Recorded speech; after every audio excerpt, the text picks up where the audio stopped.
Sakaya balabashiri. Mirobosima katabase. Alibatondo koto mandiri bandiri bijamra bogo jibribi. Lariba sontore mashiri bakando roboshima ba. Irimanto roboshi bekete kete kete kete kete se. Ledikanto boshira basonta karakata sekre kiri mando roboshi. Hali ta ta ta ta ta ta ta ta ta. Rikatobo sharabashi kakondo kota kata kete kete. Ribasonda barbashi. Mande kete kete kete kete kete kete kete. Urabashi mabosha marabakande rebeshe. La katindi kiti bato boshe teke teke teke te. Marokoto boshi mabashi. Marabashi mibishi. Makoto moshamaba. Mande kete bese. Mirobosi mikiti bisi. Halabashe tabarabashe brekeleba kontoroboshe. Bien-aimés, bonjour à vous qui écouterez ce message pendant le jour. Bonsoir à vous qui écouterez ce message pendant la nuit. Je m'appelle Hosanna Raphaël. Je suis apôtre, messager du Saint-Esprit et porte-parole du Seigneur Jésus-Christ.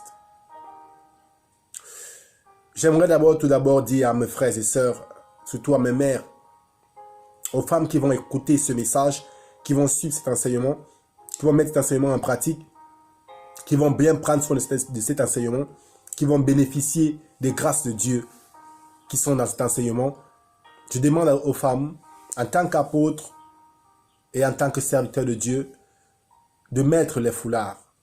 Que les vieilles femmes mettent leur foulard, que les jeunes filles mettent leur foulard avant d'écouter ce message. Je demande aux jeunes hommes, pour ceux qui ont des chapeaux sur la tête, je les demande d'enlever leur chapeau et d'écouter ce message tranquillement et posément. Pour les femmes, Dieu a interdit à une femme de prier sans un foulard.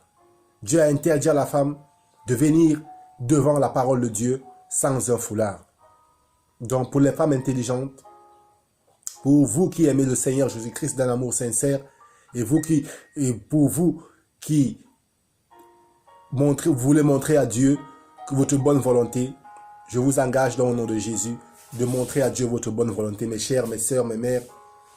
Mettez vos foulards afin que nous puissions partager ensemble ce repas du Seigneur pour tous. Nous sommes au chapitre 12 sur l'information qui est Jésus-Christ. Nous sommes au chapitre 12 sur l'information qui est Jésus-Christ. Nous avons déjà plusieurs fois parlé du Seigneur Jésus-Christ, le premier-né de la création, l'auteur de la création de Dieu. Aussi, nous avons parlé de Jésus-Christ, qui avait l'homme avec qui Dieu a travaillé au début de la création du monde pour fonder le monde. Nous avons parlé de Jésus plusieurs fois et nous continuons encore à vous parler de ce Jésus, car c'est lui qui a la force de vous sauver, c'est lui qui a la force de vous purifier, c'est lui qui a la force de vous régénérer, de vous vivifier et de vous accorder une nouvelle vie avec Dieu. Hors de la vie ancienne que vous aviez dans la méchanceté, dans l'hypocrisie, dans les disputes, les querelles. Mais c'est Jésus qui a le pouvoir de vous ôter cette mauvaise vie dans laquelle vous vivez ou dans laquelle vous voulez sortir. Voilà pourquoi moi en tant qu'apôtre, je ne pourrai jamais oublier le Seigneur Jésus-Christ et oublier de vous l'enseigner, car je veux votre bonheur. Avec le Seigneur, nous voulons votre bonheur. Et à tout prix, nous ne pourrons rien d'autre vous donner que Jésus-Christ, l'enseignement de Jésus-Christ qui bâtira vos foyers, qui construira vos maisons, qui vous amènera à être des gens sérieux et des gens qui peuvent construire une société là où nous pouvons vivre en harmonie, en paix, en nous aimant les uns les autres. Voilà pourquoi Jésus est important de l'enseigner que Jésus seul, rien que Jésus, rien que Jésus. Alors tout le reste viendra ensuite. Ok. Le Seigneur Jésus-Christ, je vous ai dit, le Saint-Esprit qui à moi vous a parlé ouvertement, il vous a dit clairement que les bénédictions que Dieu a accordées au Père Abraham sont les bénédictions qui appartiennent au Seigneur Jésus-Christ. Que Dieu a pris en Jésus-Christ pour pouvoir les accorder au Père Abraham. Ce sont ces bénédictions-là. Et notamment dans ces bénédictions, je suis un peu enrhumé, mais ça va. Notamment dans ces bénédictions, le Seigneur va jusqu'à dire, mais clairement, pour bien positionner les choses, pour que vous compreniez clairement, ça, ce sont les bénédictions que Dieu a dites à Abraham. Mais dans les profondeurs de la vérité de Dieu, dans les profondeurs de la vérité du Saint-Esprit, ces bénédictions que Dieu a béni Abraham, notre Père, par ces bénédictions sont des bénédictions du Seigneur Jésus-Christ qui ont été prises en lui et qui ont été transmises à Abraham. Et nous avons expliqué bénédiction par bénédiction ce que Dieu a accordé à Abraham, ce qu'il a accordé à Jésus, et ces bénédictions qui deviennent une seule bénédiction, qui sont les bénédictions du Seigneur Jésus-Christ. Pour continuer, nous allons partir dans le livre de Genèse, chapitre 12, versets 1 à 2. Je lis par le Saint-Esprit au nom du Seigneur Jésus-Christ. L'Éternel dit à Abraham, quitte ton pays, ta patrie et ta famille. Va dans le pays que je te montrerai. Je ferai de toi une grande nation. Je te bénirai. Je rendrai ton nom grand. Tu seras une source de bénédiction. Je bénirai ceux qui te béniront et je maudirai ceux qui te maudiront. Toutes les familles de la terre seront bénies en toi. Nous arrêtons là au verset 3. Je bénirai ceux qui te béniront et je maudirai ceux qui te maudiront. Le Seigneur dit à Jésus, je bénirai ceux qui te béniront, je maudirai ceux qui te maudiront. Et il dit encore, toutes les familles de la terre seront bénies en toi. Nous allons complètement chercher à savoir comment toutes les familles de la terre seront bénies en Jésus-Christ. Parce que Dieu a dit à Jésus, toutes les familles de la terre seront bénies en lui. Ça veut dire en Jésus-Christ. Dans Jésus, quand nous disons en Jésus-Christ, nous parlons de l'Esprit de Jésus. Nous parlons de l'enseignement de Jésus-Christ. Nous parlons de l'Esprit de Jésus et de son enseignement. Quand Dieu dit, toutes les familles de la terre seront bénies en Jésus-Christ, ça veut dire clairement que dans l'Esprit de Jésus, dans ce que Jésus dit et enseigne, des bénédictions sont là pour le peuple. Les bénédictions sont là pour les nations. Ça veut dire clairement que l'Esprit de Jésus est porteur de bénédictions pour les nations. Et que les nations tout entières doivent venir se prosterner devant lui pour chercher ces bénédictions qui sont en lui. Le Seigneur lui dit, je bénirai ceux qui te béniront et je maudirai ceux qui te maudiront. Toutes les familles de la terre seront bénies en toi. C'est la phrase, toutes les familles de la terre seront bénies en toi. Si toutes les familles de la terre sont bénies en Jésus, et comment seront-elles bénies? S'il faut aller en Jésus-Christ et croire à sa parole afin d'être béni. Je vais à Jésus, je crois à sa parole afin d'être béni. Mais comment je serai béni? Parce que Dieu dit, toutes les nations seront bénies en Jésus-Christ. Il n'a pas dit en Mohamed. Il n'a pas dit en Haïlé Sélassié. Il n'a pas dit vous serez bénis par le Rastafaris. Il n'a pas dit vous serez bénis par Mohamed. Il parle que vous serez bénis en Jésus-Christ. Il faut que vous le sachiez et que nous le sachions. Dieu a placé des bénédictions pour toutes les familles de la terre.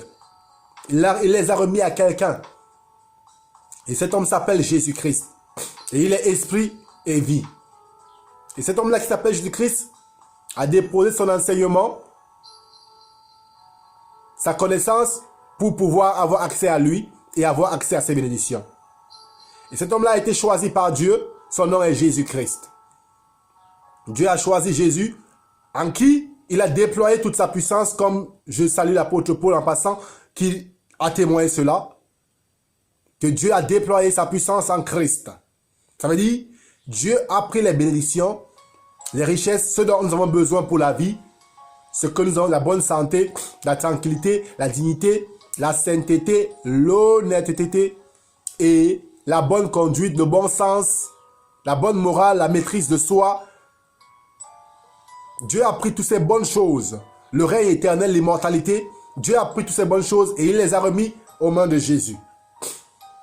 Et lorsqu'il remet ces choses à Jésus, ça veut dire que Dieu est en train de nous dire par là que dorénavant, vous n'irez plus vers moi, Dieu, mais vous irez vers Jésus à qui j'ai remis toutes les bénédictions afin qu'il vous les donne.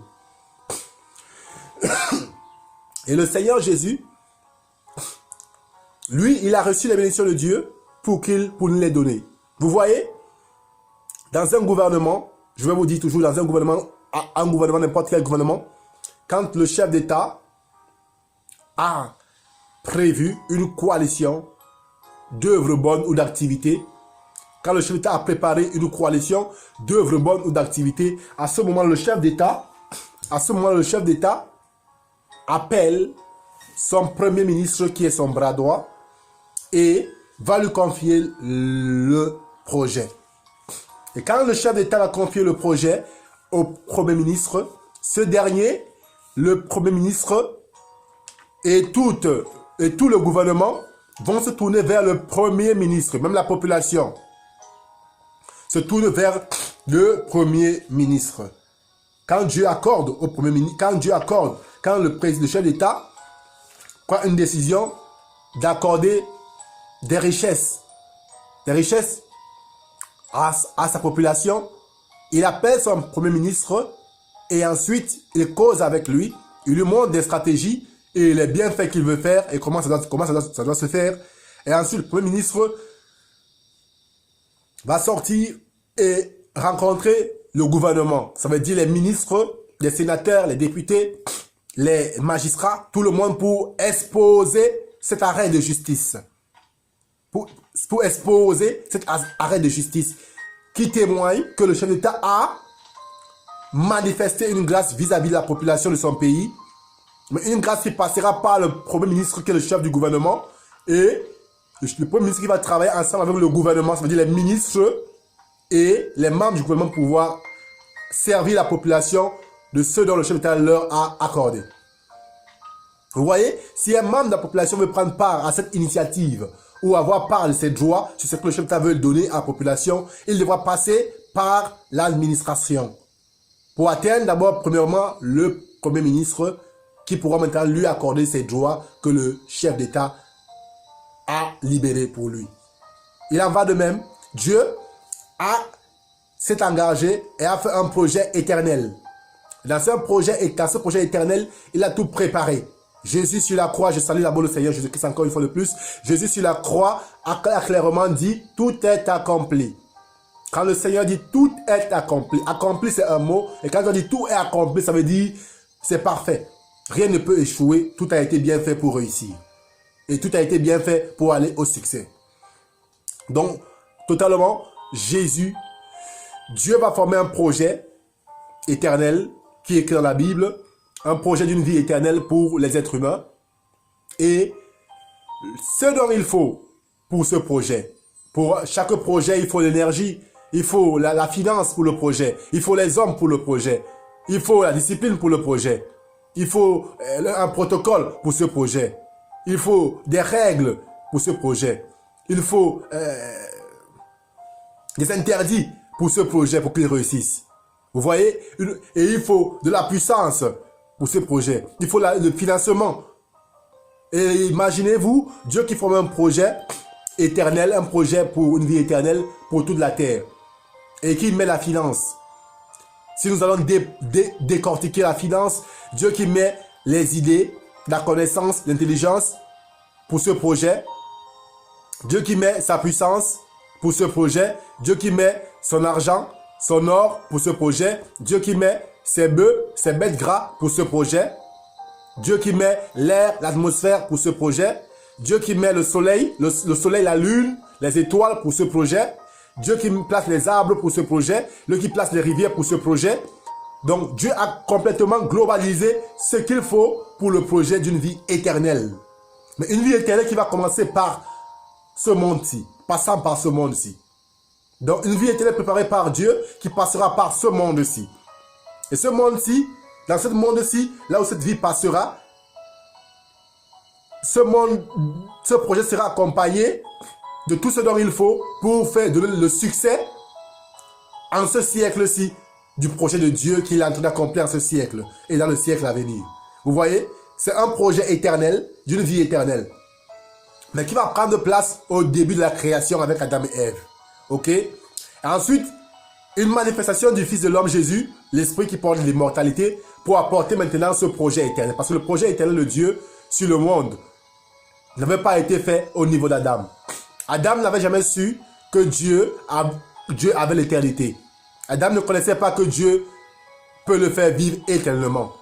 Adam ne savait pas que Dieu a la capacité de le faire vivre, de le rendre immortel, de le faire vivre éternellement. Ni Ève. Il ne le connaissait pas. Et bien les gens ne l'ont pas connu.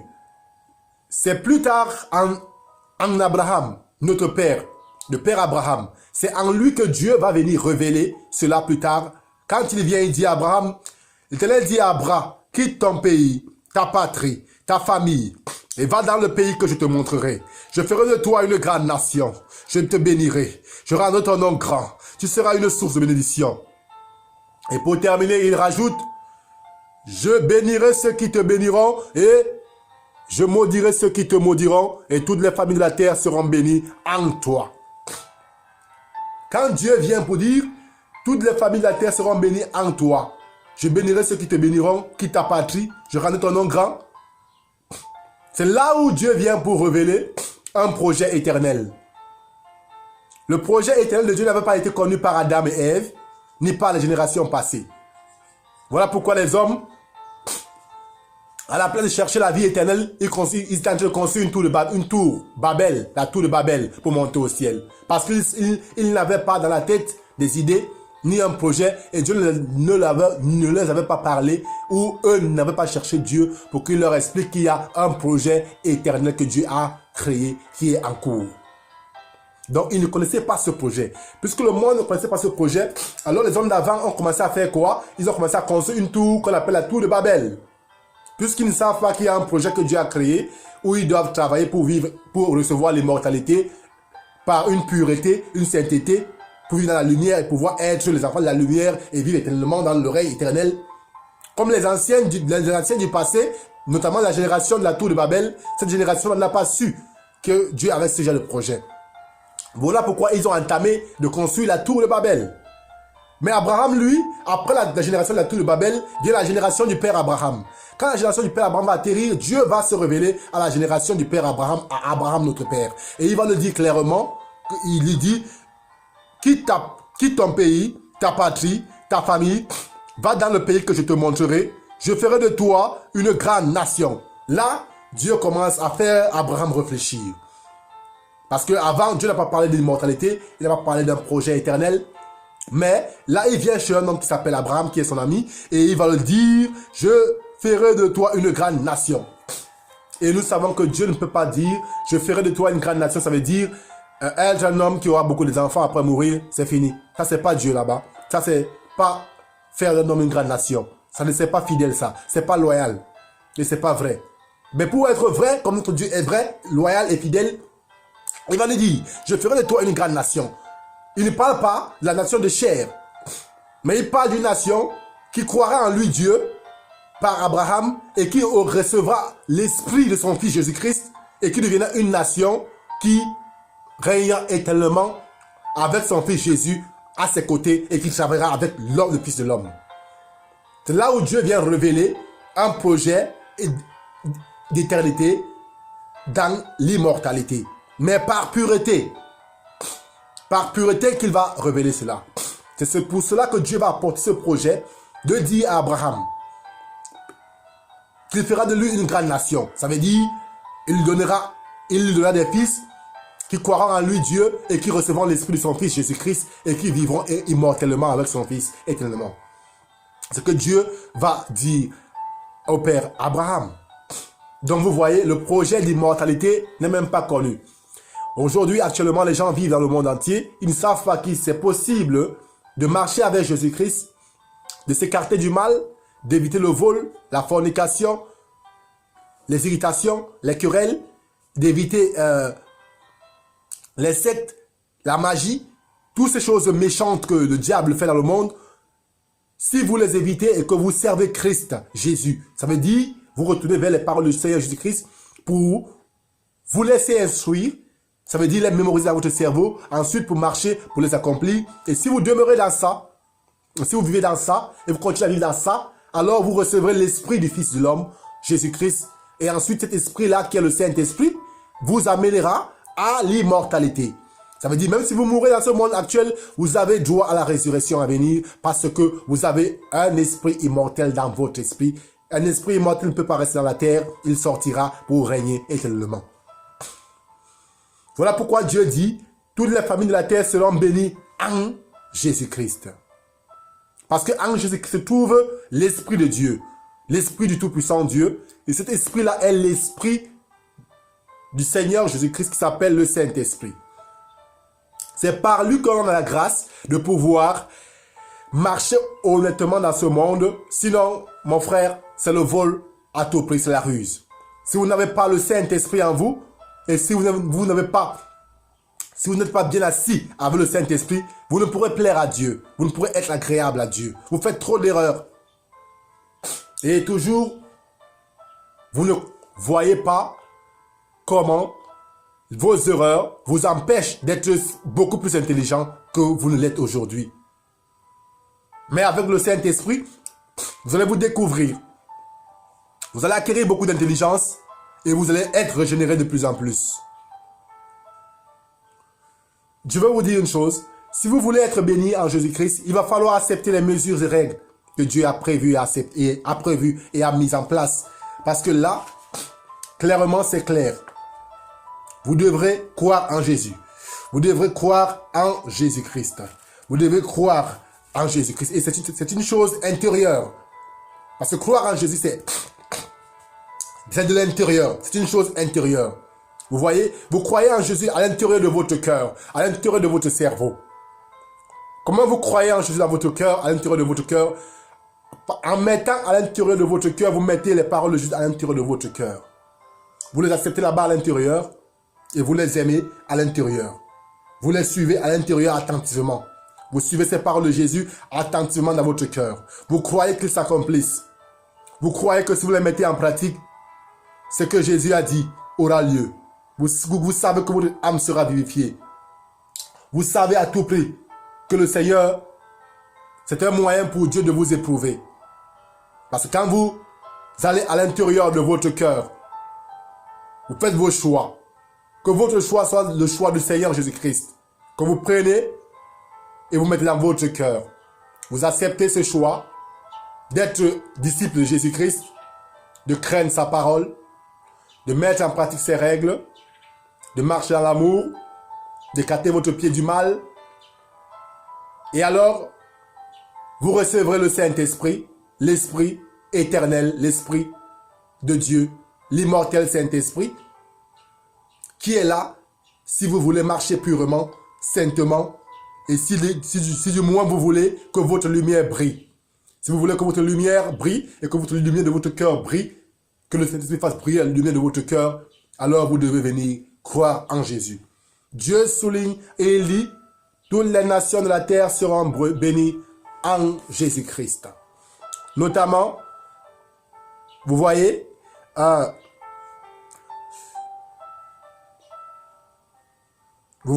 et nous allons partir rapidement dans le livre parce que le Saint-Esprit va nous montrer pourquoi les nations sont-elles bénies en Jésus-Christ. Et pourquoi aussi Dieu vient, il dit à Abraham, quitte ton pays, ta patrie. Et quand Dieu vient-il, il vient après la génération de la tour de Babel. Dieu vient parler à Abraham après la génération de la tour. Pourquoi? Pour moi, je réfléchis, c'est comme si Dieu avait vu qu'après la génération de Babel, Dieu avait vu dans cette génération certainement des gens qui se perdaient, qui s'égaraient parce qu'ils ne le connaissaient pas. Et ils ne supportaient pas de voir cela, qu'ils descendaient pour venir voir Abraham. Et notamment parce que Dieu voyait aussi que les ancêtres des hommes d'avant, les générations passées ont toujours eu des ancêtres qui ont toujours eu des rapports avec les esprits. Les grands-pères d'avant, les grands-mères d'avant ont toujours reçu des enseignements venant des démons, des esprits. La création a toujours cherché où est son Dieu. d'une manière ou d'une autre. La création a toujours cherché qui est son créateur, d'une manière ou d'une autre. Vous voyez? Et notamment, nous allons vous montrer cela dans l'acte de... L'apôtre Paul parle de cela. La création qui soupire dans les douleurs de l'enfantement. Mais hormis, encore il dit, la création qui attend la révélation. Vous voyez? La création est en train d'attendre les révélations des fils de Dieu. Donc Dieu témoigne et déclare clairement, avec toute sa maîtrise de soi, il déclare clairement, sans que rien ne lui échappe, il déclare clairement que la création attend avec un ardent désir les révélations des fils de Dieu. Ça veut montrer que la création a besoin de son Dieu. Ça montre que les enfants cherchent leur Père. Et cela se passe depuis fort longtemps. Les gens qui ont vécu dans la génération, les gens de la tour de Babel, ont cherché leur créateur, leur Dieu, mais d'une mauvaise manière, comme beaucoup le font aujourd'hui. Au point où ils se sont décidés de faire une tour pour aller au ciel. Qu'est-ce qu'ils partaient faire au ciel? Chercher leur Dieu, chercher leur créateur, aller découvrir qu'est-ce qui est caché, aller découvrir leur créateur qui les a créés. Voilà pourquoi ils ont commencé à former ces tours, parce qu'ils voulaient monter au-dessus du ciel pour faire la connaissance de Dieu, pour aller à la rencontre de celui qui les a créés, pour découvrir ce qu'il y a dans les cieux, et si possible même faire une alliance. Parce que un gouvernement ne quitte pas son état pour aller dans notre gouvernement sans avoir les idées en tête. Quand on va en guerre, on a deux choses. Soit on obtient ce qu'on veut par la guerre, soit par la négociation. Donc, ils considèrent la tour de Babel avec l'initiative d'arriver au ciel. Si c'est possible que là-bas, ils trouvent plus fort que eux et qu'ils peuvent parler avec lui pour s'entendre, ils vont s'entendre avec lui. Mais eux, ils auront néanmoins connu leur Dieu, ils auront néanmoins connu la vérité qui leur était cachée. Donc, cette génération de tour de Babel cherchait à connaître son Dieu, mais pas de la bonne manière. À sa manière à elle, comme beaucoup le font, il y a beaucoup de religions qui se multiplient, qui veulent connaître qui est Dieu, mais ces religions-là, qui se multiplient, qui veulent connaître qui est Dieu, ces religions-là préfèrent plutôt chercher Dieu de leur manière. L'apôtre Paul parle encore en disant d'Israël avec le judaïsme.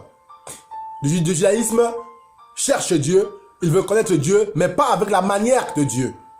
Quand Dieu va faire basculer la loi de Moïse et établir Christ, le premier-né, devant tous, et l'enseignement qu'il donne et la gouvernance qu'il apporte, ça va basculer. Le judaïsme va basculer. Il va basculer parce que lui, judaïsme, qui est une religion juive, n'a plus sa place. Parce qu'un qui est au-dessus de lui, Jésus-Christ, vient au-dessus pour dominer. Et dès qu'il bascule, ça fait que ça crée un peu du trouble. Il y a beaucoup de religions. Laissez-moi vous dire, si vous voyez vos grands-pères partir à la sorcellerie, c'est qu'ils cherchent la connaissance de leur Dieu. Ils sentent qu'il y a quelque chose qui ne va pas. Ils sentent qu'il y a un pouvoir extraordinaire autour de nous. Et ils vont à la rencontre des esprits, croyant que ces esprits-là sont Dieu. Et ces esprits séduteurs, démoniaques, les trompent en se faisant Dieu dans leur cerveau. En se faisant Dieu dans leur cerveau et en les induisant à commettre des injustices vis-à-vis des gens, afin qu'ils soient condamnés par Dieu. Les nations sont en train de chercher leur Dieu. Les peuples, d'autres cherchent Dieu dans la magie. D'autres croient que la puissance de la magie est Dieu. C'est faux, c'est pas Dieu. D'autres pensent que les pierres sont Dieu, mais les pierres ne sont pas Dieu. D'autres pensent que les statues sont Dieu, les statues ne sont pas Dieu. Parce que la création cherche avec un ardent désir son créateur. Mais le problème de la création, c'est qu'elle cherche d'une mauvaise façon. Elle cherche d'une mauvaise façon. Les Israélites, Dieu leur a accordé la grâce de connaître Jésus depuis fort longtemps, depuis l'ancêtre du peuple d'Israël, notre père Abraham. Dieu lui a fait une promesse de faire de lui une grande nation. Et Dieu, lui, a promis de l'enseigner, de l'instruire et de l'amener à la sainteté. Vous voyez? Mais le peuple Israël, le peuple d'Israël va connaître complètement un phénomène troublant et un phénomène de corruption lorsque Jésus, le Seigneur, va apparaître. Lorsque le Fils de l'homme apparaît dans son amour et sa fraternité pour nous, et lorsqu'il apporte la bienveillance de sa compassion envers nous, et pour nous défendre librement et ouvertement, qu'est-ce qui s'est passé? On a vu la méchanceté s'installer au sein de l'église à Jérusalem, devant le roi des rois, le Seigneur des seigneurs, le maître suprême et le chef de l'église, a été lui-même mis à mort sur la croix, parce que la manière dont le peuple cherchant Dieu n'est pas une bonne manière. Et Christ va apporter une bonne manière de chercher Dieu et d'être en communion avec Dieu.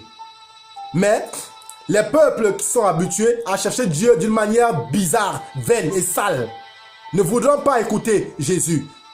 Parce qu'eux, ils sont déjà habitués à chercher Dieu d'une manière sale et vaine. Et puisqu'ils reçoivent un salaire quand ils font cela, parce que puisqu'ils adorent les pierres, les statues, puisqu'ils adorent les esprits des morts, puisqu'ils adorent les crânes, et que les démons ont effet sur eux, ils ressentent un peu ils ressentent un peu la force de ces démons. Ils croient être avec le vrai Dieu. Ils croient que Dieu n'existe pas et que les esprits existent. Donc, du coup, ils sont pris en otage par ces esprits qui ont développé une ruse une ruse et une tromperie, une grande ruse, une grande tromperie. Ce sont même des insultes et ils maltraitent ainsi les peuples. Les peuples veulent connaître qui est leur Dieu. Ils veulent être en contact et en communion avec leur Créateur. Mais ils ne veulent pas apprendre la bonne manière comment il faut le faire.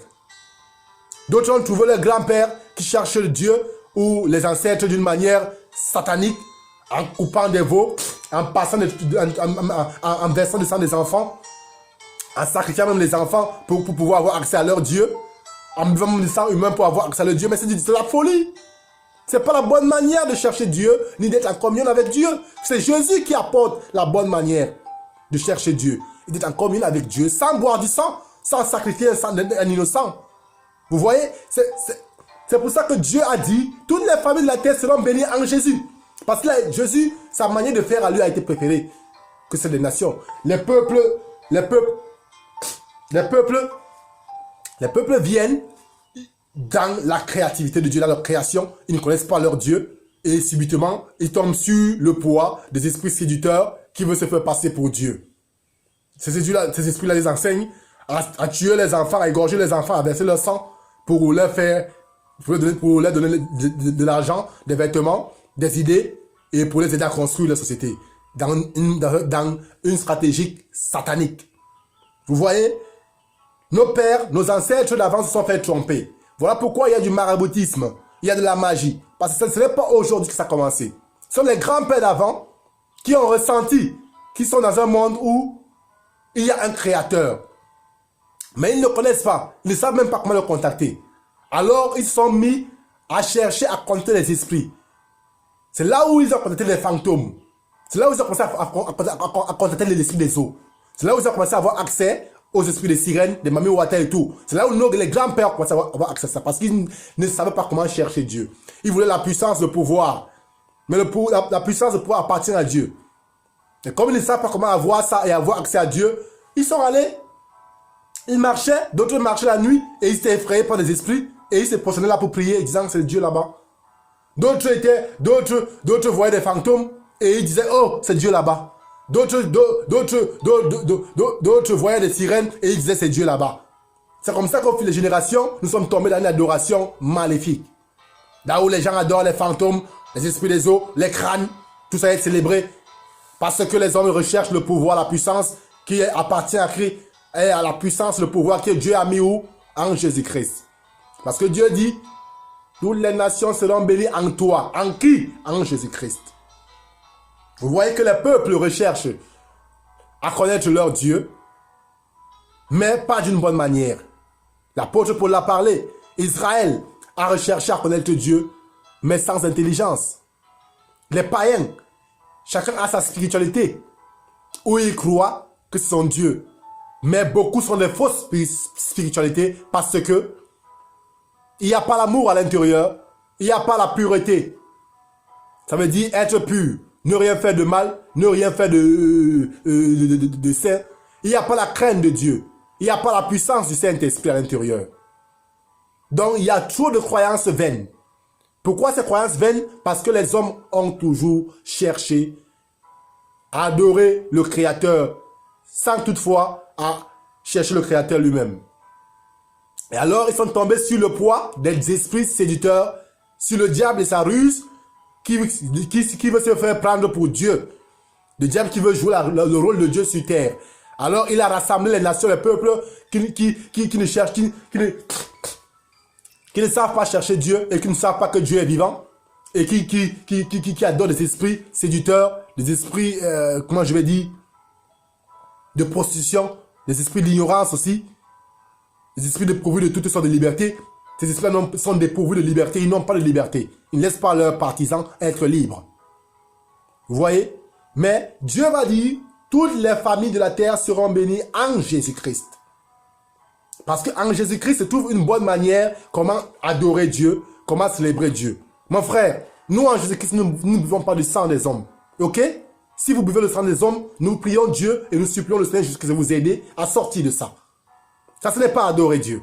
C'est être trop sale, mon frère. C'est être très sale. Ce ne sont pas des choses que vous devez faire. Et si dans votre église, vous devez, je ne sais quoi, verser du sang humain, alors il faut sortir de là.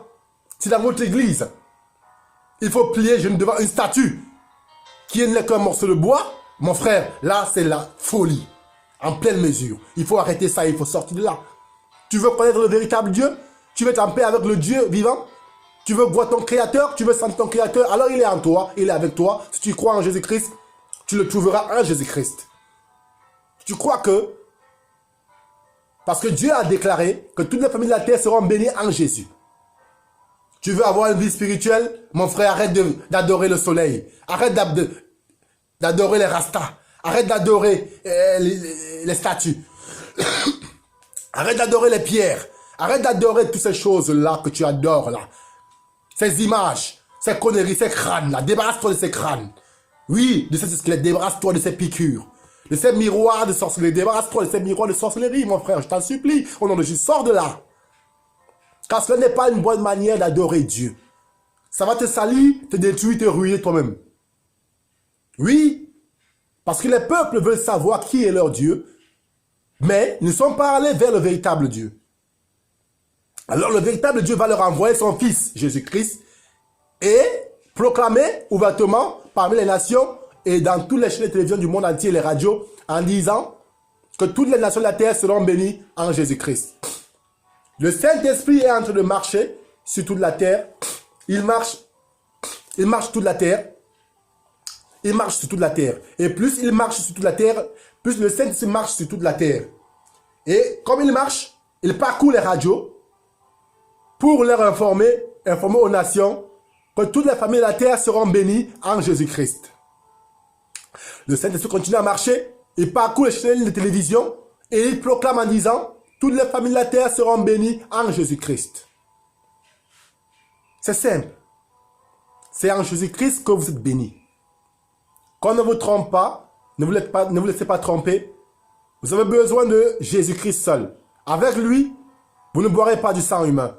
Avec lui, vous ne tuerez pas des enfants pour avoir de l'argent. Avec lui, vous ne baiserez pas, vous ne coucherez pas. Je veux dire, vous ne serez pas là pour dévier les petites filles pour avoir de la puissance. Avec Jésus, ça ne marche pas comme ça. Nous, on est purs. Avec Jésus, on est propre. On ne fait pas du sale. On est propre parce que Jésus nous garde propre. Vous comprenez? Il faut appartenir à Jésus. Avec lui, vous serez propre parce qu'il vous gardera encore propre et il nous gardera propre. Pas besoin de verser du sang humain. Pas besoin d'être pédophile pour avoir la puissance. Non. C'est la fausse religion. Pas besoin d'être homosexuel pour pouvoir avoir de la puissance. Non. C'est pas le vrai Dieu là-bas. C'est la fausseté.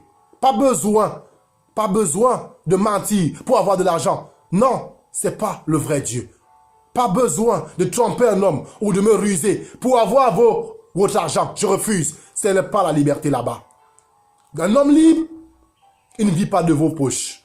Un homme libre, il n'aime pas vivre de vos poches. Il déteste cela parce qu'il sait que la liberté ne se trouve pas dans vos poches, mais à l'intérieur de la foi en Jésus-Christ qui est à moi, se trouve ma liberté, pas dans vos poches. Vous comprenez que Jésus est l'homme que Dieu a établi. et est celui qui a le pouvoir d'affermir à la pureté et à la sainteté. Le seul qui peut vous mettre fin à la vie des sacrifices, à la vie d'aller voir les marabouts chaque moment. C'est fatigant. Moi, je ne donne rien à un marabout. Ok? Je ne donne rien du tout. Rien de rien à un seul marabout. Cette traite-là, je ne donne rien. Et je vais dire à ces marabouts au nom de Jésus qu'il faut qu'ils se repentent. Qu'il faut que ces marabouts-là se rendent compte que leur service est mauvais. Ils ne bénéficient rien. Le diable les manipule pour leur donner un petit salaire. Frères marabouts, vous les frères qui êtes marabouts, je ne suis pas marabout, je ne veux pas être marabout. Mais je veux vous dire à vous, frères qui êtes marabouts, que le Seigneur Jésus-Christ a les bras ouverts pour vous.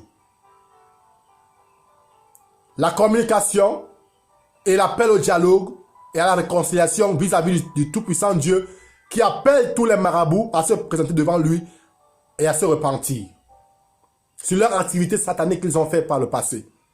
Dieu ne vous condamne pas, mais il cherche à ce que vous changez de comportement avant qu'il ne soit trop tard. Les frères qui pratiquent le maraboutisme, arrêtez cela parce que ça ne produit pas un bon salaire. Vous voyez, le diable est très rusé. Il vous fait priver les gens de la tranquillité, de la paix. Il vous fait causer les accidents aux gens sur les routes.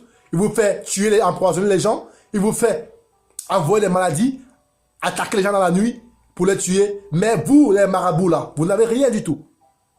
Pourquoi votre maître Satan est méchant comme ça? Il vous fait travailler pour rien. Vous ne gagnez pas grand-chose. Et tout le temps, vous êtes dérangé dans la tête.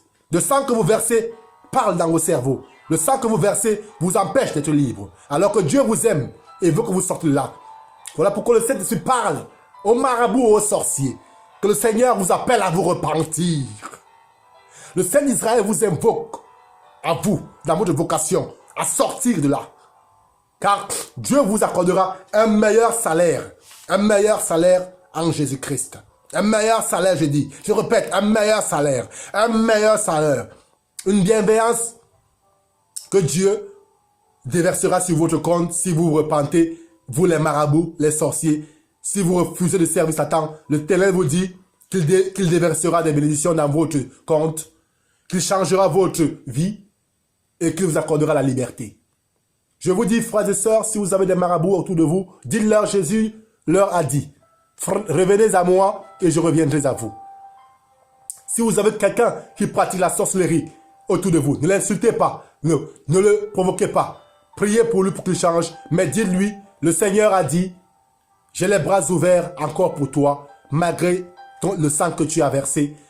Je suis prêt à pas te pardonner et à recommencer et à faire avec toi et avec toi meilleurement qu'avant. Faisons la paix. Le Seigneur vous appelle à faire la paix avec lui, les marabouts, les sorciers. Le Seigneur vous appelle à faire la paix avec lui, les gens de la secte. Venez en Jésus-Christ. C'est là où vous êtes bénis. Vous n'êtes pas bénis dans la magie. Vous êtes plutôt maudits dans la magie. Mais en Jésus-Christ, vous êtes bénis. Donc venez en Jésus pour être bénis. C'est ce que le Seigneur vous tient à vous dire en ce matin. Venez en Jésus-Christ pour être bénis. Venez en Jésus-Christ pour être bénis.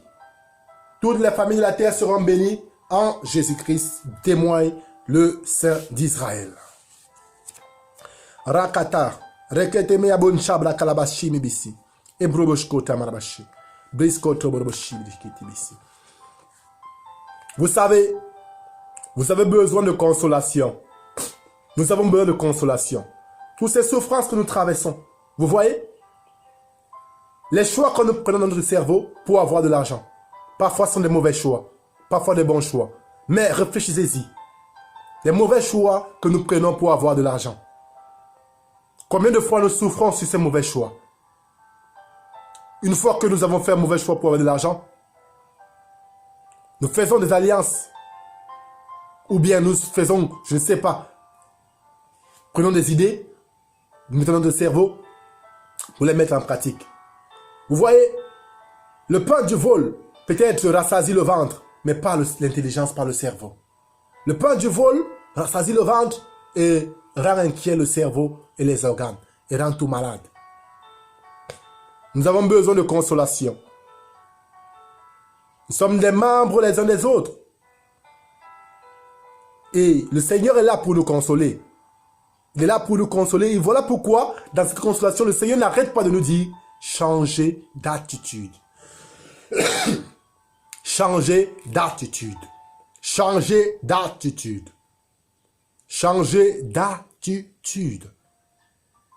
Vous avez besoin que Dieu vous accorde votre liberté, votre joie, d'être libre, d'être calme, d'être paisible, de réussir dans vos travaux et de ne pas porter dans votre tête le sang de quelqu'un que vous avez versé ou le vol que vous avez fait, mais d'être une personne avec une mémoire libre, qui ne sait qui n'a pas versé le sang d'un homme, qui sait qui n'a pas sacrifié des enfants pour être élevé, qui sait qui n'est pas dans la secte pour vivre, qui sait qui ne mange pas, qui n'est pas là pour attendre les autres, les poches des autres pour être en liberté. Il faut être un homme libre dans la tête. Et ça, c'est une conscience, c'est une unité de pensée que Dieu nous accorde. Nous avons besoin de ça. Et par la bonté de Dieu, nous pouvons notamment atteindre cette dimension. Frères, vous voyez, je vais vous dire, nous allons rapidement partir dans le livre de l'apôtre Paul. Il va parler de ces choses. Il dit clairement que la foi n'est pas l'idolâtrie. Oui, la foi n'est pas l'idolâtrie. Le vrai Dieu que vous cherchez est venu à vous. À vous de le prendre et de l'accepter. Oui, je vais rapidement regarder. Nous allons partir dans le livre Actes des Apôtres 17, chapitre 24 et le chapitre 24 et le chapitre 29. Actes des Apôtres, chapitre 17. Ok, on y va les frères. Sabrokotobo shirabashiti, maketebese, marabashupro, makatabose, merebese, meketebese, eboyakata, marabakanterebeketebeketebese, madibishamrakatabarokotoshi beketebese, beketebese, beketebese, marokotoboshi, brokoboroboshi, beketebese. L'apôtre Paul dit dans le chapitre, l'apôtre Paul dit dans Actes des Apôtres, chapitre 17, verset 24, il dit ceci. Je lis par le Saint-Esprit. Le Dieu qui a fait le monde et qui est tout ce qui s'y trouve est le Seigneur du ciel et de la terre. Et il n'habite pas dans les tentes faites par la main de l'homme. Okay. Vous voyez, là, Paul dit que Dieu n'habite pas dans les tentes faites de la main de l'homme. C'est très précieux. Ça veut dire, Dieu n'habite pas dans une statue du bouddhisme. Parce que la statue du bouddhisme est faite de la main de l'homme. Donc Dieu ne peut pas y habiter. Et encore plus, l'apôtre Paul témoigne en disant, le Dieu qui a fait le monde et tout ce qui s'y trouve est le Seigneur du ciel et de la terre. Il n'habite pas dans des temples faits par la main de l'homme. Vous voyez? Des temples faits par la main de l'homme. Il n'habite pas.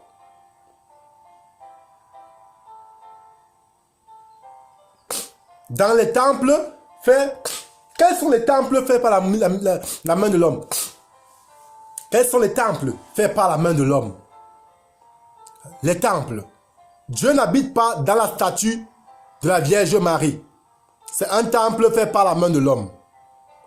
Dieu n'habite pas dans les crânes que vous adorez ou que les frères adorent. Et nous les supplions au nom de Jésus de lâcher ça, revenez à Jésus. Dieu n'habite pas dans les arbres.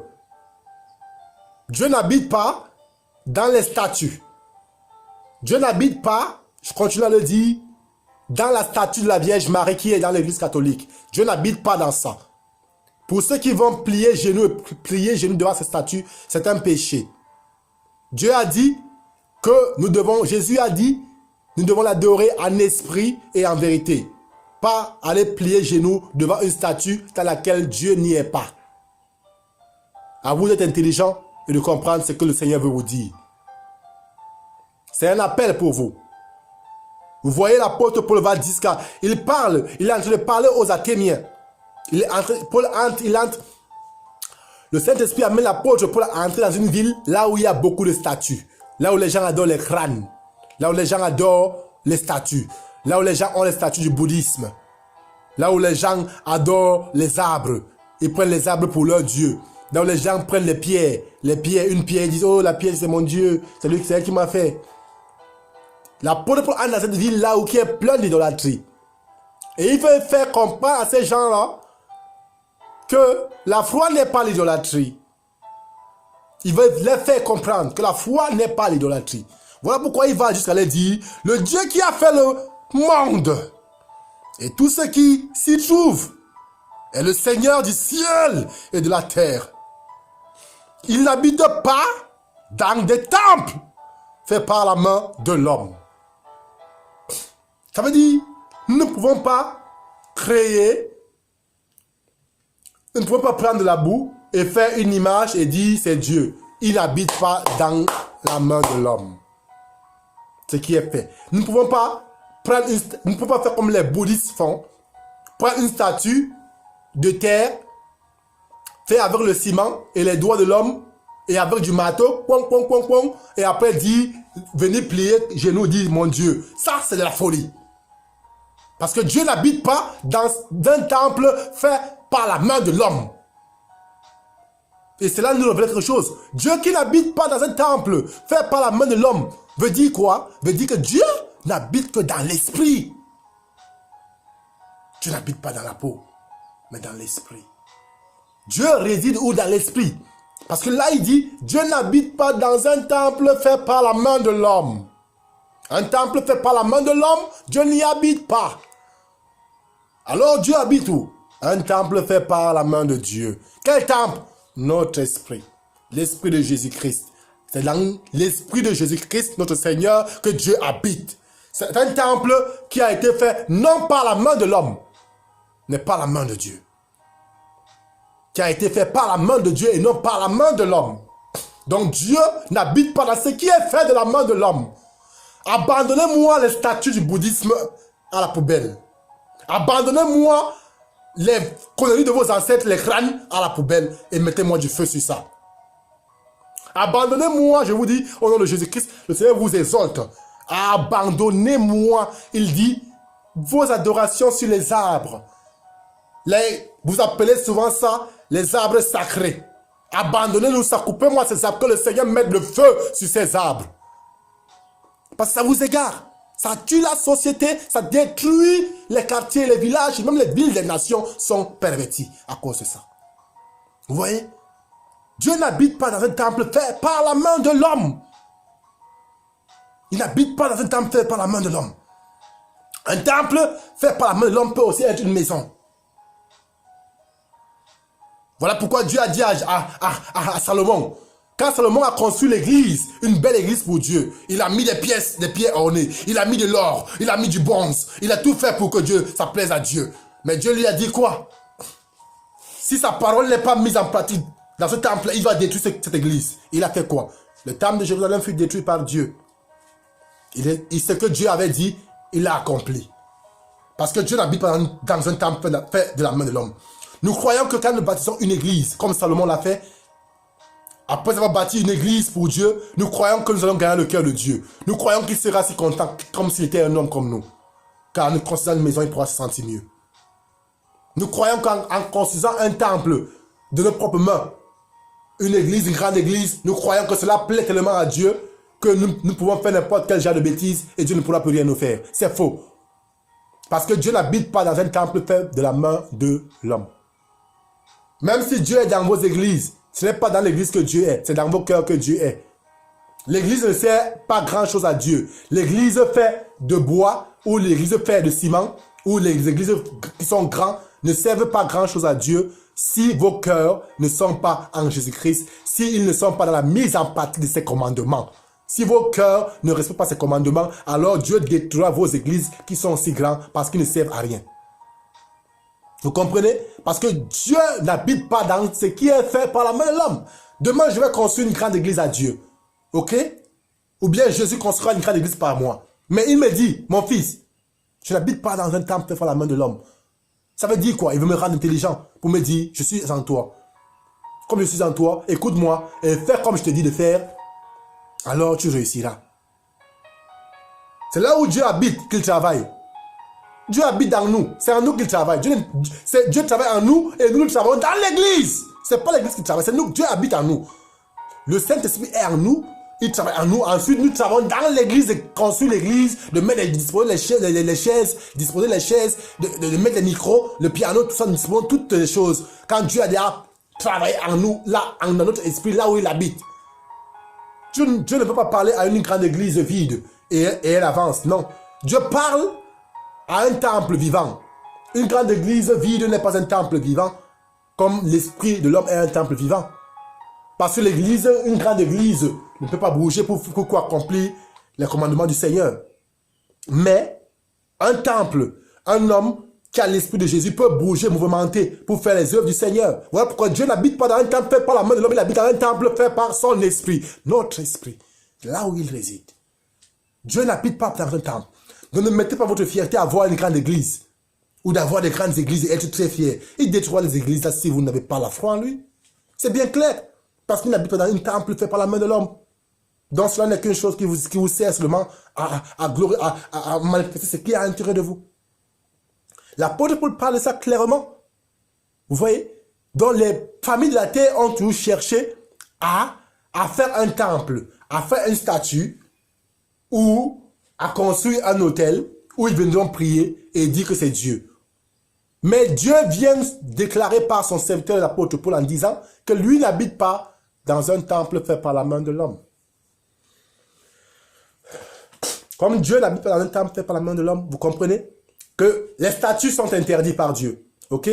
Adoration des crânes, interdit. Ok? Le bouddhisme n'est pas une religion à aborder ni à suivre. C'est interdit par Dieu. Ok? Partout là où on adore les statues, c'est interdit. Interdit par Dieu. Partout là où on refuse de croire en Jésus-Christ et d'accepter que c'est lui que Dieu a établi, sortez de là. Ce n'est pas, Dieu n'y est pas. Parce que Dieu a dit, toutes les familles de la terre seront bénies en Jésus-Christ. Donc si vous voulez la joie, le succès, la réussite, la paix, la pureté, la sainteté, vous devez aller en Jésus-Christ. C'est là-bas que tout se trouve. Ce n'est pas d'aller se prosterner devant la statue de la Vierge Marie. Ça ne marche pas comme ça. Vous êtes en train de provoquer Dieu et il ne tardera pas à vous achever si vous n'arrêtez pas de faire cela. Je vous ai averti. Si vous êtes intelligent, écoutez. On continue. Dans le verset 29, on voit clairement ce que l'apôtre va dire. Il dit, ainsi donc, puisque nous sommes de la race de Dieu, nous ne devons pas croire que la divinité ressemble à de l'or ou à de l'argent ou à de la pierre sculptée par l'art ou l'imagination de merde, Saint-Esprit. Vous comprenez ce qu'il dit? Il dit, ainsi donc, puisque nous sommes de la race de Dieu, nous ne devons pas croire que la divinité ressemble à de l'or. La divinité ne ressemble pas à de l'or. La divinité est esprit et vérité. La divinité est Dieu. Elle est esprit et vérité. Elle n'est pas de l'or. Elle n'est pas de l'or sculpté par l'homme. La divinité n'est pas de l'or. La divinité n'est pas de l'argent. Il ne faut pas prendre une statue, vous mettez l'or sur une statue et vous estimez que c'est la divinité là-bas. Ce n'est pas la divinité. Vous ne pouvez pas aller vous prosterner devant les baobabs, les arbres sacrés comme vous le dites, dire que c'est la divinité. Ce n'est pas la divinité. La divinité n'habite pas en ça, dit le Seigneur Jésus-Christ. Parce que ces choses-là ne sont pas des esprits. Ces choses-là ne sont pas des esprits et ne peuvent pas communiquer l'esprit. L'or n'est pas esprit et l'or ne communique pas l'esprit. Qu'on ne vous mente pas, l'or que vous utilisez n'est pas esprit et l'or ne communique pas l'esprit. L'argent n'est pas esprit et ne communique pas l'esprit. C'est de la matière.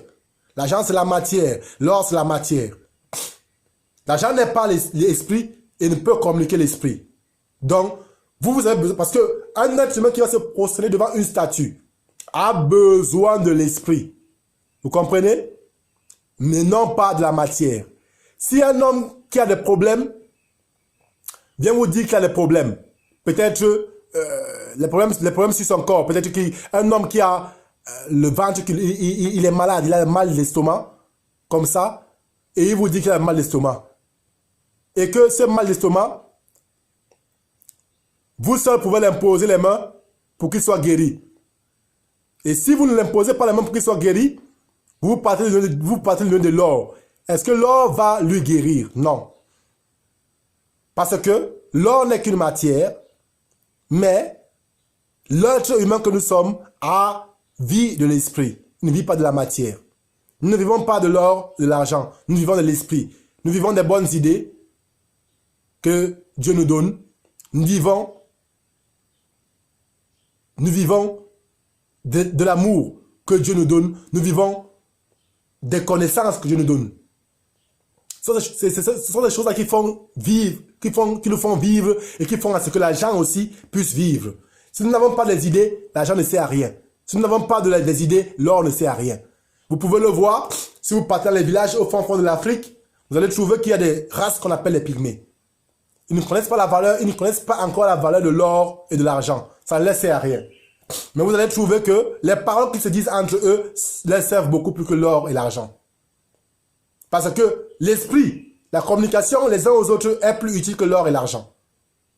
Et si vous avez une statue qui ne parvient pas à vous donner une communion de l'esprit, vous êtes perdu. Parce que la statue de la Vierge Marie ne parle pas.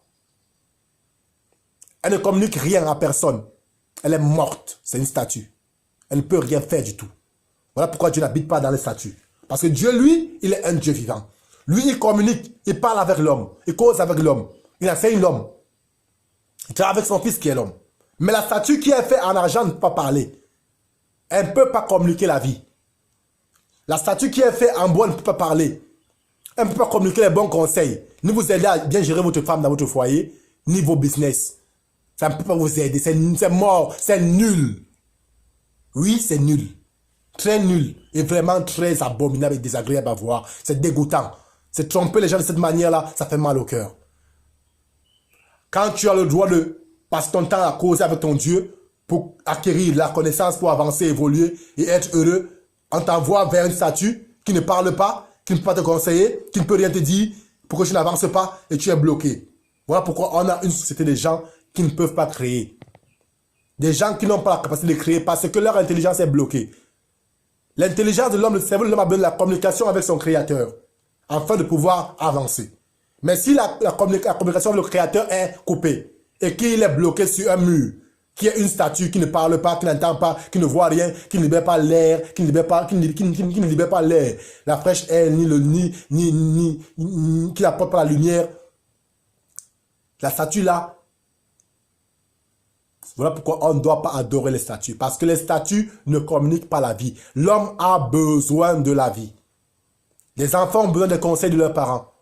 Donner à un enfant une statue à la place de son père, il va la botter dehors. Parce que un petit enfant préfère son père que la statue. Je préfère mon Dieu qu'une statue morte. Parce qu'une statue, elle ne me montre pas l'amour. Une statue, elle ne me montre pas l'affection. Le bouddhisme, la statue de Bouddha ne montre pas l'affection aux gens. La statue de Bouddha ne peut pas parler ou enseigner. Mais par contre, Jésus, le Saint-Esprit nous parle. Il nous enseigne. C'est deux choses différentes. Là, on a un Dieu vivant et là, on a une statue morte. Dans le bouddhisme, la statue de Bouddha est morte. Elle ne peut rien faire du tout. Je vous ai dit, prenez votre enfant et dites-lui à partir d'aujourd'hui, voilà ton père. Prenez une statue et dites-lui, voilà ton père. Et vous partez en voyage. Vous allez trouver qu'il a cassé la statue, il a brûlé, il a jeté très loin et il est très fâché contre vous. Pourquoi? Parce qu'il sait que ce n'est pas son père. Et parce qu'il sait que la statue ne pourra pas lui dire je t'aime. La statue ne pourra pas le toucher. La statue ne pourra pas lui faire bisous avant de dormir. La statue ne pourra pas le délivrer quand les mercenaires vont venir. La statue ne pourra rien faire pour l'aider. pour qu'il s'en sorte quand il y aura la détresse. Mais son père, s'il est là, il peut combattre contre les ennemis. Mais que peut faire la statue? Rien. Donc faites attention. La statue doit être mise dans le feu, brûlée et jetée. N'entrez pas dans les religions là où on adore les statues. Parce que ça n'apporte pas la vie que la mort. Une statue, ça ne parle pas, ça n'entend pas, ça ne voit pas, ça ne communique rien. Ça ne montre pas d'affection. Ça ne partage pas le morceau de pain. Ça ne partage pas la souffrance avec toi. Une statue, c'est mort. Donc vous voyez clairement ce que l'apôtre Paul est en train de décrire. Que la divinité n'est pas l'or, ni l'argent, il dit-il, ni l'argent, ni de la pierre sculptée par l'art et l'imagination de l'homme. Vous voyez, une pierre qui est sculptée par l'art et l'imagination. Un homme qui sculpte une pierre, il sculpte la pierre. Il regarde comment il va, il cherche avec son sculptage. Par où il va entrer sur la pierre pour faire un dessin de visage. Ça, c'est un homme qui a en train de faire ça. Il s'est assis, il a pris une pierre, il regarde la pierre, il regarde comment elle est dans son laboratoire. Comment il peut employer cette pierre qui est ronde ou grande et en faire le visage d'un homme que plus tard il vient appeler, lui, il va sa créativité, qu'il va appeler lui Dieu. Vous voyez la tromperie? C'est un homme qui s'assoit et sculpte la pierre. Il regarde la pierre, Comment je peux faire pour mettre le visage d'un homme ici? Comment je peux faire pour mettre les mains? Après avoir sculpté cela, Dieu dit qu'il le fait par son imagination. Le Saint-Esprit dit que le type le fait par l'imagination. Donc il est en train d'imaginer en sculptant la pierre. En regardant la pierre, en la sculptant, il est en train d'imaginer quel genre de figure il va mettre sur cette pierre. Et c'est lui qui met la figure qu'il veut. Et plus tard, cette figure qu'il a mis en sculptant cette pierre est appelée Dieu. Par des ignorants qui ne savent pas que cela n'est pas Dieu. Par ceux qui va tromper que non. La statue ci est tombée du ciel. C'est comme ça qu'on a trompé les générations dans le passé. Et qu'aujourd'hui encore, on trompe les générations. La statue est sculptée par la main de l'homme. Une statue, c'est un temple. Voilà pourquoi d'ailleurs l'apôtre Paul a dit que Dieu n'habite pas dans les temples faits par la main de l'homme. Parce qu'une statue, c'est un temple. Mais après, Dieu précise. Il dit que cette statue-là est sculptée par la main de l'homme.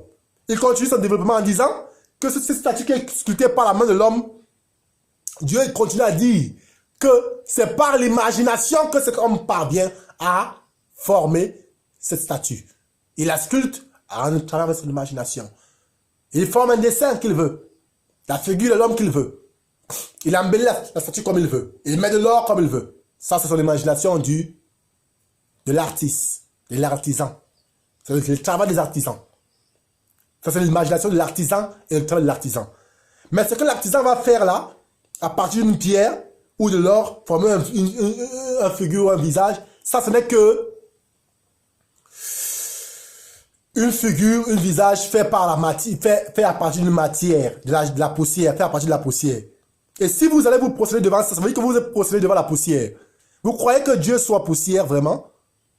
C'est parce que le Tout-Puissant a dit à Adam, tu es poussière, tu retourneras à la poussière, que vous croyez que Dieu aussi est poussière. Non, Dieu n'est pas poussière. Parce que la statue est sculptée par la main de l'homme et grâce à son imagination. Et plus tard, elle est payée par les chefs d'une fausse église qui vont la déposer à l'église pour que les gens l'adorent. Vous voyez comment on nous arnaque? Vous voyez comment le diable nous trouble? Un autre va fabriquer une statue qui va sculpter avec son imagination, il va faire une statue. Et un autre faux prophète va venir porter la statue et déposer à l'église. Et dit que c'est comme ça qu'on prie. Et imaginez lui dans sa tête aussi comment prier la statue. Et écrit et vous dit voilà comment on prie. Vous priez la statue, rien ne change. Vous priez la statue, mais votre cerveau est bloqué.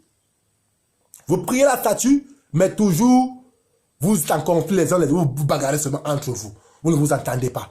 Parce que la statue ne peut même pas vous dire que aimez-vous les uns les autres. Parce que la statue ne peut pas vous amener à pardonner. Et parce que la statue ne peut pas vous protéger du danger.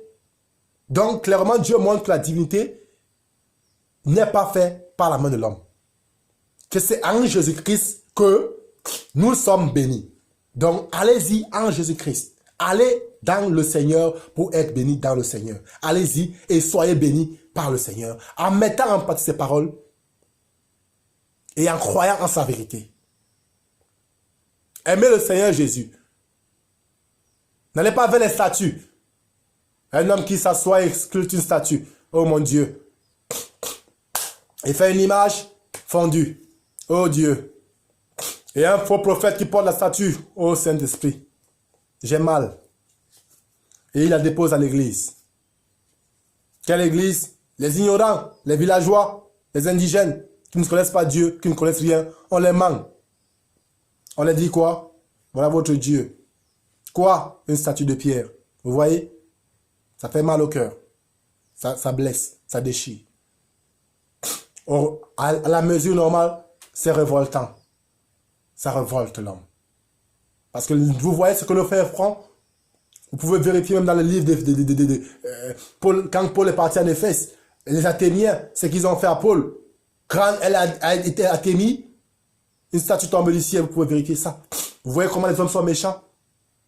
Quand l'être humain veut l'argent, il se ruse, il fait une statue, et après plus tard il dit c'est Dieu. La statue de Vierge Marie, la statue de la Vierge Marie, jamais Dieu n'a posé la statue de la Vierge Marie dans l'église. En aucun des jours, un ange n'est venu avec la statue de la Vierge Marie et a dit, Dieu a dit. Jamais. Et jamais Dieu n'a parlé, ni hier, aujourd'hui, éternellement, à quelqu'un en lui disant, porte la statue de la Vierge Marie, amène-la à l'église. Dieu n'a jamais dit cela. Dieu n'en a jamais parlé. Et Dieu n'en a même pas le temps. Et Dieu interdit cela. Mais aujourd'hui, la statue de la Vierge Marie est dans l'église parce que les hommes ont compris que les êtres humains, pour les manipuler, c'est facile de leur dire, voici ton Dieu, une pierre. Comme ils sont ignorants et naïfs, c'est facile qu'ils passent leur temps dans ça. Et toute leur vie est détruite. Et pendant ce temps, les hommes font de l'argent. Parce qu'ils sont des paresseux qui n'aiment pas travailler. Mais nous prions ces gens-là, au nom de Jésus, de se repentir. Et nous demandons aux prêtres catholiques, aux membres de l'église, d'enlever la statue de la Vierge Marie devant le Saint des Saints, devant le sanctuaire de Dieu. Sinon, la colère de Dieu va prendre l'église catholique dans l'avenir. Nous continuons à dire aux prêtres, aux évêques, aux cardinaux, ceux qui veulent être simples avec Dieu, nous sommes disposés à faire la paix avec vous, dit le Saint-Esprit. Mais si vous voulez la guerre, dit le Saint d'Israël, nous ne tarderons pas à réagir, car ainsi parle l'Éternel. Il ne tarde pas envers l'ennemi. Il est lent à la colère, riche en bonté et en vérité. Dieu est lent à la colère, riche en bonté et en vérité. Nous voulons dire aux prêtres catholiques, aux évêques et aux pasteurs qui ont des statues de la Vierge Marie et même aux chrétiens qui ont des statues de la Vierge Marie dans leur maison, nous vous supplions, nous nous rendons humbles. Mon Dieu et moi, Jésus-Christ et moi, son serviteur, nous nous rendons humbles. Nous vous supplions en toute simplicité de venir à ce que nous attendons. Enlever les statues de la Vierge Marie qui n'est que symbolique, qui est un symbole de la mort et un symbole de la désobéissance, un symbole d'un monde perverti et qui ne veut plus accepter d'adorer Dieu en esprit et en vérité. Qui cherche toujours des images pour s'appuyer que c'est Dieu. Il faut laisser ça, il faut quitter de ça. On va adorer Dieu en esprit et en vérité. Donc Dieu veut dire aux prêtres, commençant par le pape, les évêques, les cardinaux, jusqu'aux prêtres, moi, Hosanna Raphaël, établi en tant qu'apôtre, je vais le dire simplement, un apôtre est le chef des prêtres, même du pape. Ce n'est pas pour se vanter que je parle. Je suis là pour, parce que le Saint-Esprit m'a amené pour discipliner son église. Voilà pourquoi je dis, si les prêtres veulent être humbles vis-à-vis du Dieu vivant, si les prêtres veulent montrer à Dieu leur bonne volonté, même le pape, même les évêques, ils enlèvent la statue de la Vierge Marie devant les yeux du Tout-Puissant. Sinon, ça va enflammer la colère. Ça va enflammer la colère et l'église catholique risque de tourner à une mauvaise période et être rejetée de très très loin par Dieu. Parce que maintenant, le Seigneur vous parle tranquillement et posément. Enlevez la statue de la Vierge Marie de l'église du Seigneur. Enlevez la statue de la Vierge Marie, car Dieu ne donnera pas sa gloire à un autre ou à une autre. Enlevez l'idolâtrie de l'église catholique et l'église retourne à son maître, à son Seigneur. Que les évêques qui sont intelligents, qui ne sont pas têtus, suivent le message. Pour ceux qui sont intelligents et têtus, Le Seigneur est prêt à punir toute désobéissance. Et ce n'est pas la blague. Nous nous sommes comportés, le Seigneur et nous sommes comportés, le Seigneur s'est comporté gentiment avec vous et nous aussi. Nous avons eu le temps de vous regarder, faire ce que vous faites. Maintenant, le Seigneur vous dit d'enlever les statues de la Vierge Marie de l'Église catholique. Sinon, ça s'est terminé par un grand bain de sang.